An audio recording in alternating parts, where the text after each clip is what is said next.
बुद्धं परं विश्वनाथं न देवो न बन्धुर्न कर्मा न कर्ता न अङ्गं न सङ्गं न स्वेच्छा न कायं चिदानन्दरूपं न गोवीतरागं चिदानन्दरूपं नमो वीतरागं।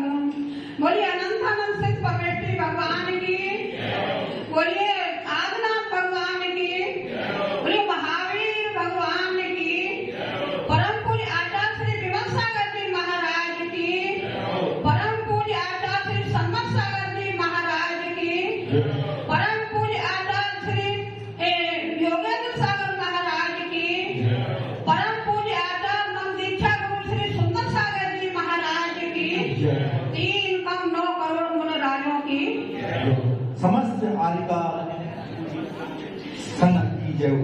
चुल्लिकमा सुपत्य आदि की जय हो। शारदे नमस्कार करती हूँ बार बार, ज्ञान का तो वरदान एक बार चाहिए। माता जग माता है तू, भाग्य की विधाता है तू, तेरा मात प्यार मुझे एक बार चाहिए। कंठ और लेखनी पे हो जा तू विराजमान, माथे पे तो हाथ माथ तेरा मुझे चाहिए। योगी तो है तेरा दास, उससे न हो उदास, ज्ञान तो अधूरा मात केवल ज्ञान चाहिए, ज्ञान तो अधूरा मात केवल ज्ञान चाहिए। बोलिए द्वादशम जनवाणी माता की।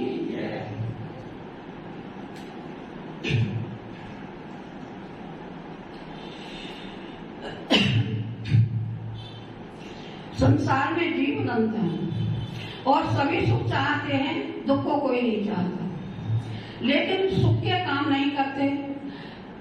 आचार्य भगवान कितने दिनों से उपदेश दे रहे हैं, लेकिन उसका हम श्रवण नहीं करते। लेकिन हम चाहते हैं कि हमको सुख मिले, वो मिल नहीं सकता जब तक हम भगवंतों के चरण छूते, लेकिन जब तक उनके आचरण को नहीं छुएंगे, जब तक हमारा कल्याण होने वाला नहीं है। आचार्य वीरसेन स्वामी महाराज पद्म पुराण में लिखते हैं कि जो जीव भोगों को भोगता हुआ भी भोगों को नहीं छोड़ता है, वो किसके समान है? वो फूटे घड़े के समान है और उसका कभी कल्याण होने वाला नहीं है। क्यों? भोग उससे छूट नहीं रहे और सुख की उसे आकांक्षा है, तो ऐसा 3 काल में भी नहीं हो सकता है। हम किधर जाते हैं? अगर हमें 2 हमारे ऑप्शन है, इधर धर्म है, इधर संसार है, तो हम किधर जाएंगे? संसार की तरफ ही जाएंगे। मान लो हमारे घर में कोई फंक्शन है या शादी है, ब्याह है, इधर गुरु महाराज के प्रवचन है या उनका प्रदान करना है या उनका आहार देना है, प्रवचन सुनने, तो आप किधर जाओगे? संसार की तरफ ही जाओगे। कहोगे कि हम आज नहीं तो प्रवचन तो कल भी सुन लेंगे, लेकिन आज हम संसार का काम नहीं छूट पाता। बस यही दुख का कारण है और ये इसी की वजह से ये जीव अनादिकाल से इस संसार में भ्रमण कर रहा है। जीव तो अनादि है और संसार भी अनादि है, न मालूम कब से ये जीव भ्रमण कर रहा है, लेकिन आज तक हमें अपनी आत्मा की हमें कभी ऐसी अनुभूति नहीं हुई कि हम इस संसार सागर को कुछ कम करें। प्रवचन भी सुनते हैं, पूजा भी करते हैं, आहार भी देते हैं, क्रिया सब करते हैं, लेकिन उसको आसान नहीं करते। उसको केवल इतना समझते हैं कि हमारा मतलब कर्तव्य है, इसलिए हम कर रहे हैं, लेकिन हमने उसको आत्मा में धारण आज तक नहीं किया है। अगर आत्मा में धारण किया होता तो इतने गुरु महाराज के उपदेश सुनने के बाद में कुछ तो आत्मा पर थोड़ा बहुत असर होना चाहिए, लेकिन नहीं होता। क्यों? अनादिकाल से आत्मा पर ये संस्कार पड़े हुए हैं। संसार में ही हम ये समझते हैं कि ये हमें जो सुख वैभव मिला है इसी जन्म में मिला है। नहीं, ये अनादिकाल से जब हमने जन्म लिया है तब अनादिकाल से हमें ये सुख वैभव परिवार अनादिकाल से मिलता रहा है, लेकिन हम भूल जाते हैं और आकर के पुनः इसी में फिर भ्रमण हो जाते हैं। आसक्ति नहीं मिटती। आसक्ति अगर हमारी मिट जाए, घर में भी रहो घर का हम सब कार्य करें, लेकिन ये नहीं कि आसक्ति पूर्ण करें। आसक्ति अगर होगी वही दुख होगा। आज मान लो आज हमारे 4 बेटे हैं, एक बेटा हमारा कहना नहीं मानता, हम उसी को सुधारने में लगे हुए हैं, सुधारते सुधारते सुधारते सुधारते पूरा जीवन व्यतीत कर देते हैं, लेकिन वो हम सुधार नहीं पाते हैं। वो कब सुधरेगा? वो अपने पुण्य के अनुसार सुधरेगा, लेकिन हमने अपना पूरा जीवन कैसे दे दिया? उसको दे दिया। हाँ, वो तो जब सुधरेगा लेकिन हमने अपना पूरा जीवन उसमें बर्बाद कर लिया। ये हमेशा ध्यान रखो, परिवार में अगर हमारे कोई विपरीत है तो ये हमेशा समझना हमारा पूर्व का कोई न कोई ऐसा संस्कार इसके साथ में शत्रुता का जड़ा हुआ है, इसलिए ये बैर भाव ये हमसे बदला ले रहा है। अगर हमारा कोई बेटा है या कोई परिवारजन है शुरू से ही अगर बीमार है या हम उसमें बहुत दुखी हो रहे हैं कि न मालूम कैसे सही हो, ये हमेशा समझना ये वो नहीं दुखी कर रहा है, ये हमारा ही जो कर्म है जो हमको दुखी कर रहा है। हमने उसके साथ में कुछ गलत किया था, इसलिए वो पुत्र बनकर, पति बनकर या परिवार का कोई सदस्य बनकर हमको दुखी कर रहा है। लेकिन जब हम कर्म करते हैं तब हमको ये इतना ध्यान नहीं रहता कि ये कर्म हमारे बनेंगे तो आगे जाके उनका उदय भी आएगा। हंसते हंसते हम कर्म मानते हैं, जब उदय में आते हैं तब रोते हैं। तो हर समय हमको जीव को हर समय सावधान रहना चाहिए कि हम हंसते हंसते कर्म मानते हैं और जब उदय में आते हैं तो रोते हैं। तो देखो श्रीपाल भट्टकोटी श्रीपाल जो थे तो उन्होंने क्या कहा था, एक दिन महाराज को उठाकर उसमें समुद्र में फेंक दिया था और 700 मुंडा जो थे, 700 उनके साथी जो थे उन्होंने ताली बजाई थी और उनको कोड़ी कहा था। तो उसका क्या हुआ कि श्रीपाल राजा का पूरा जो शरीर कुष्ठ हो गया और उसके साथ में जो 700 जो उनके मित्र थे जिन्होंने ताली बजाई थी वो भी उनके साथ में कुष्ठ हो गई। अभी धर्म में मन नहीं लग रहा, अभी प्रवचन हो रहे हैं आचार्य के, यहाँ कितने लोग बैठे हैं यहाँ पे घर में होंगे, टीवी देख रहे हैं या घर का काम कर रहे हैं।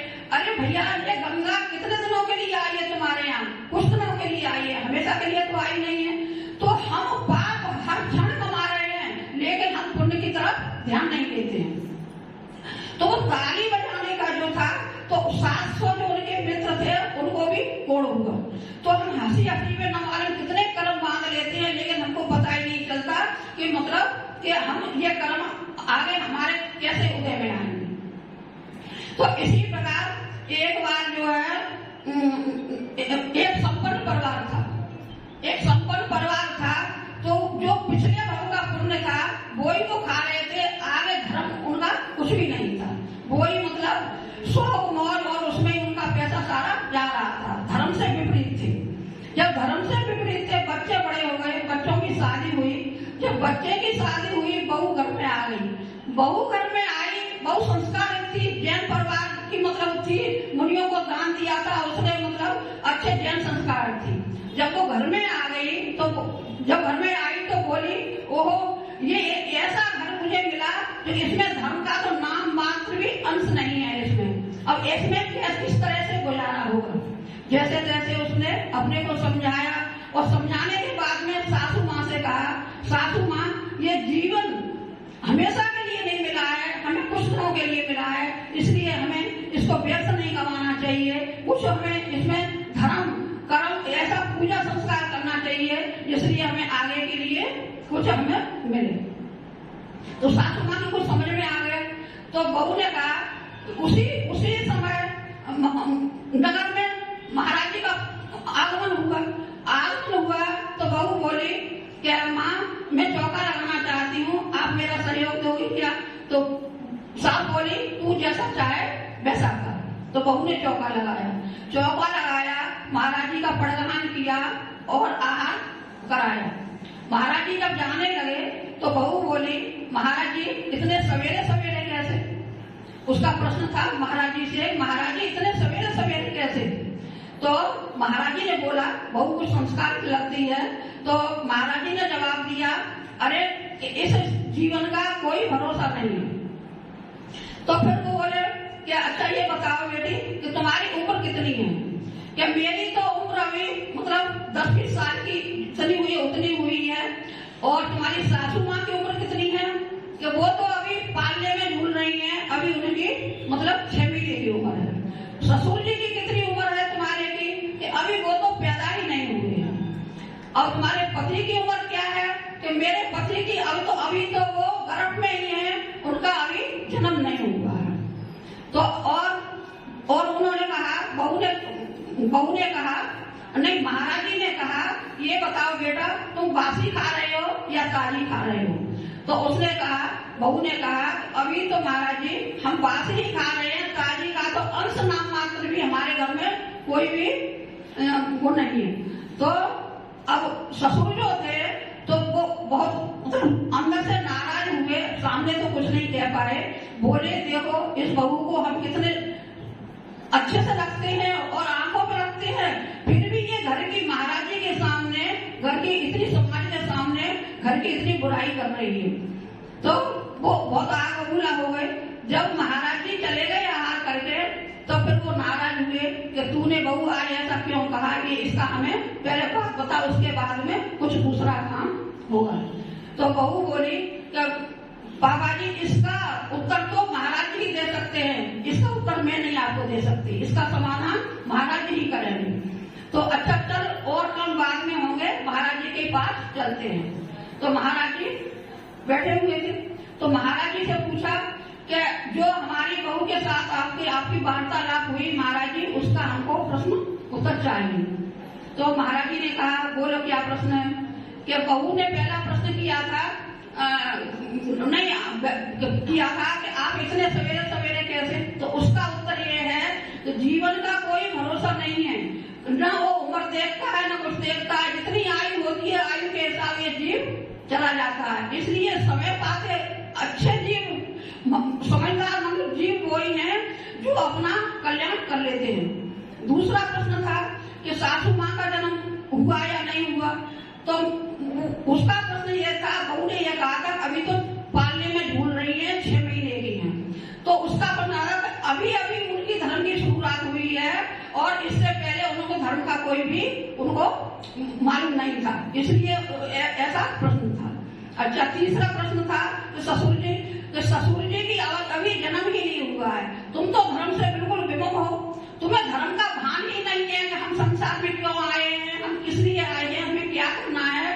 इसलिए हमने जवाब दिया था, बहू ने कहा था कि अभी ससुर जी का हमारे का जन्म नहीं हुआ है।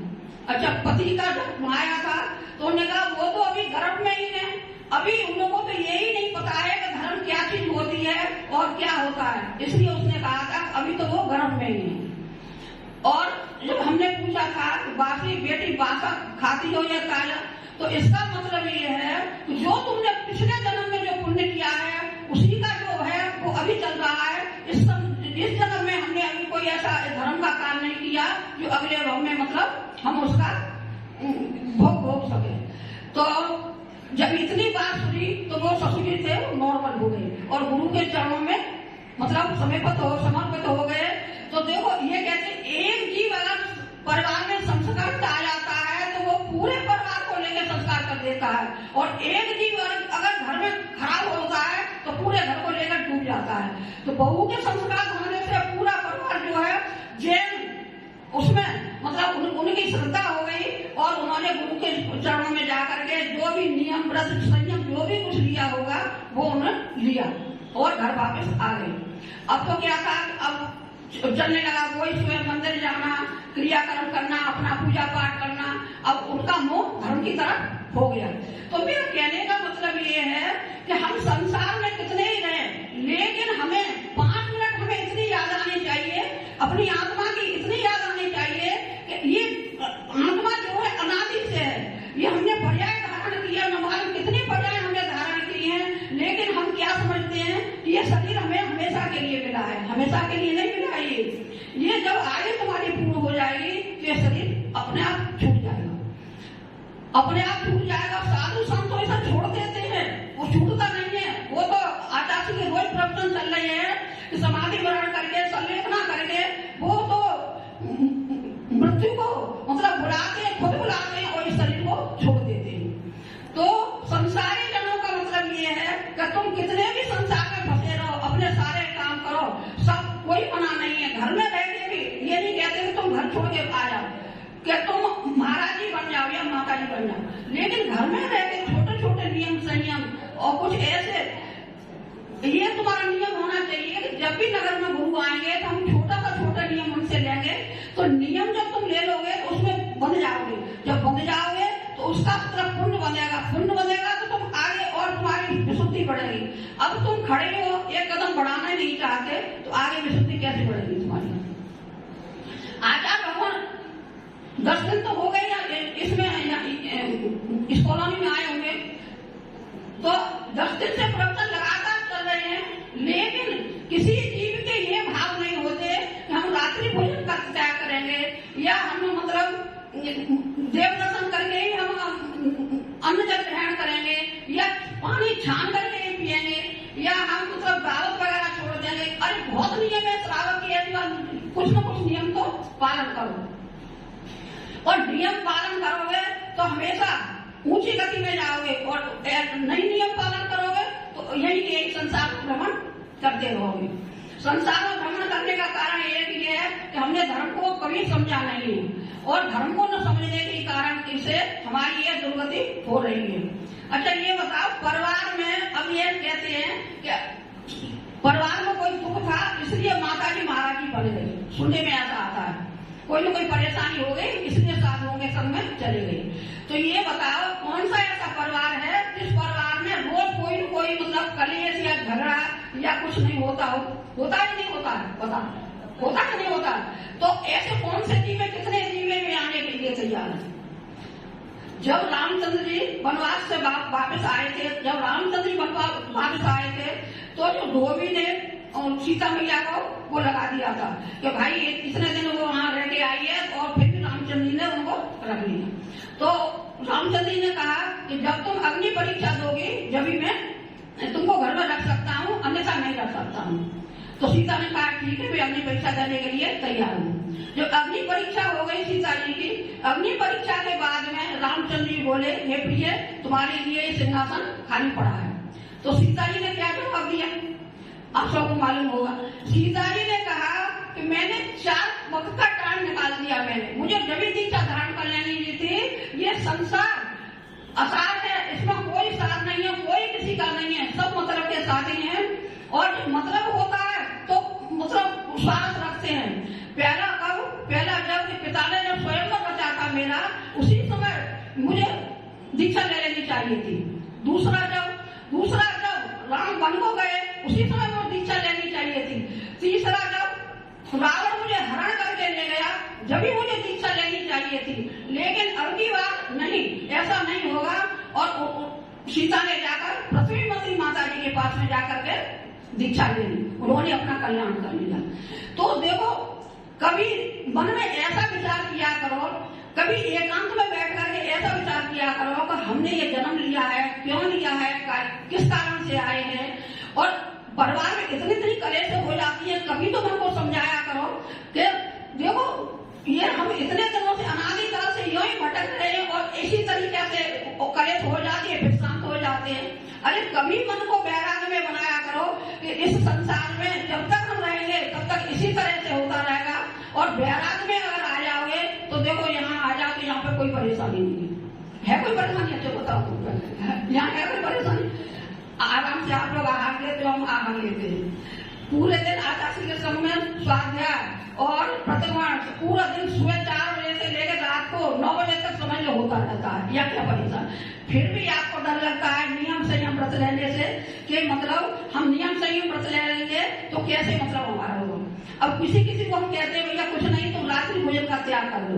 जब रात्रि भोजन का त्याग, तो वो क्या कहती हैं, माता जी रात्रि भोजन का त्याग तो हम कर दें, लेकिन कहीं आना जाना पड़ता है तो क्या करेंगे फिर? अरे भैया आना जाना पड़ता है तो बहुत अच्छी बात है कि अगर तुम कहीं फंक्शन में गई, शादी में गई हो, और तुमने ये कहा कि भाई हम शादी का नहीं खाते हैं और हम मतलब रात्रि में नहीं खाते, तो जैन धर्म की प्रभावना होगी वहां पे। तो देखो एक शख्स तो ऐसा है आज के जमाने में जो रात्रि में नहीं खाता, दावत नहीं खाता है। हम भी थे जब ग्रस्त में थे तो हमने नियम ले लिया था कि हम दावत वगैरह नहीं खाते थे। तो क्या करते थे कि एक कटोरिया में छोटी में अपनी पूरी वगैरह सेक के ले जाया करते थे, मैसी वगैरह बना के ले जाते थे, तो अलग पानी भरवा के अपने खा लिया करते थे।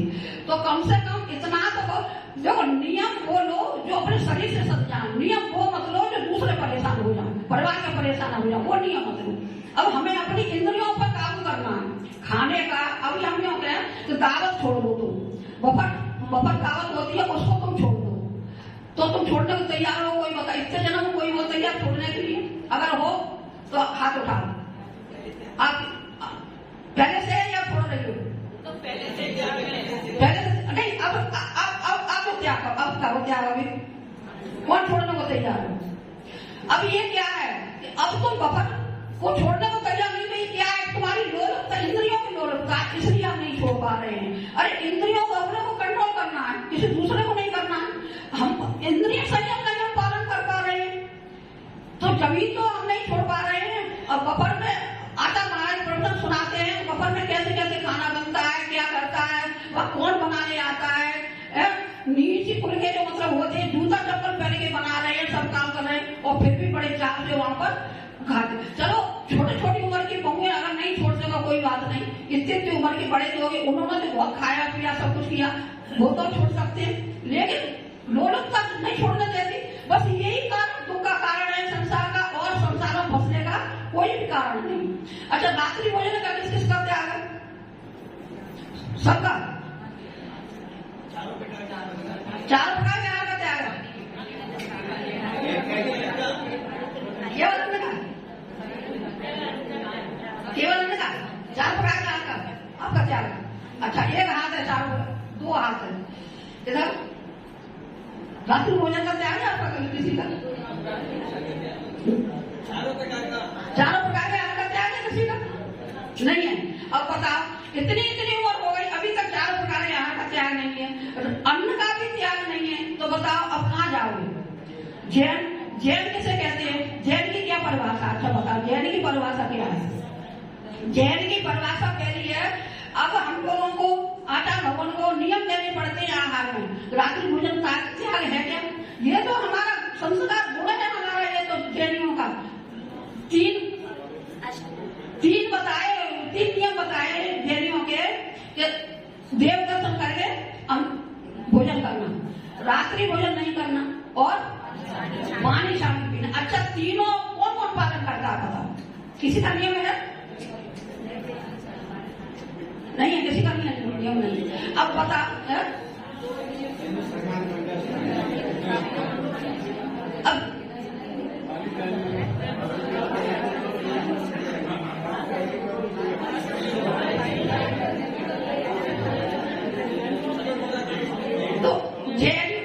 अब जैनियों जो अपना जो मतलब गुण है, कर्तव्य है, वो भी हम पालन नहीं कर रहे, तो आगे हमारी क्या गति होगी बताओ?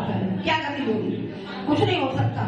आचार्य भगवान इतना समझा रहे हैं, तो अब आहार देने के लिए आते हैं, पूछना पड़ता है रात्रि भोजन का त्याग है कि नहीं त्याग है? तो अच्छा 6 महीने का त्याग कर दो। नहीं भगवान 6 महीने का नहीं, हम 15 दिन का करेंगे। अब ये क्या है? खाने की गिद्धता तो है, और क्या है बताओ? 15 दिन का भी त्याग करेंगे, उसमें भी छूट लेंगे 2 दिन की। अगर हम कहीं बाहर गए तो हम उसमें छूट लेते हैं। तो इसी तरह हम अनादि से अपना जीवन व्यतीत करते आए हैं, और अनादि तक चलता रहेगा, फिर भी हमारा संसार छूटने वाला नहीं है। इसीलिए साधु संत आपको समझा रहे हैं कि भैया इस संसार को कुछ कम करने के लिए कुछ नियम संयम कुछ ऐसे पालन करो जो हमारा ये संसार कुछ कम होकर करे, और हम मोक्ष मार्ग में लग जाएं। जब तुम आए जगत में जग हंसा तुम रोए, कुछ करनी ऐसी कर चलो जो जग हंसे और तुम रो। बोलिए आचार्य भगवान